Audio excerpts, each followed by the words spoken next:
ગુટખા ખાઈને દાંત થઈ ગયા છે લાલ. તો અજમાવજો એક્સપર્ટનો આ નુસ્ખો, મોતી જેવા ચમકી જશે. શું તમારા દાંત માવા ગુટખાની આદતથી લાલ કે પીળા થઈ ગયા છે? શું તમે આ ડાઘ હટાવવા માંગો છો?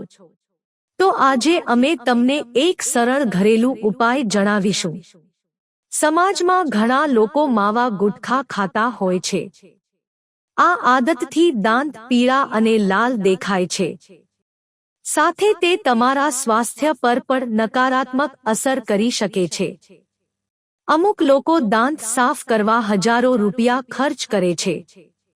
જો તમે તમારા દાંત સરળતાથી સાફ કરવા માંગો છો તો ચાલો તેની સરળ રીત વિશે જાણીએ. આ ઉપાયનો અજમાવો. થોડી ફટકડી લો અને બેકિંગ સોડા તેની બમણી માત્રા લો. બંનેને એક તવા પર હળવાશથી ગરમ કરો. તેમાંથી પાણી નીકળી જવા દો અને ઠંડુ થવા દો. બાદમાં તેને પીસી લો. તેમાં સોડા જેટલી જ હળદર પીસીને ઉમેરો.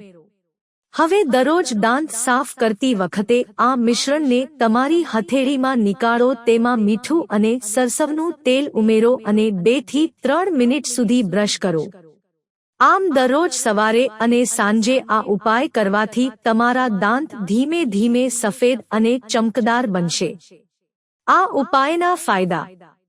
આ ઉપાયથી દાંત પરના પીળા અને લાલ ડાઘ ઘટે છે. તે દાંતને કુદરતી રીતે સફેદી અને ચમક આપે છે. તેના દૈનિક ઉપયોગથી પેઢા મજબૂત થાય છે. તે ગુટખા અને ધૂમ્રપાન જેવી આદતોને કારણે થતા ડાઘ ઘટાડે છે. આ ઘરેલું ઉપાય સસ્તો પણ છે.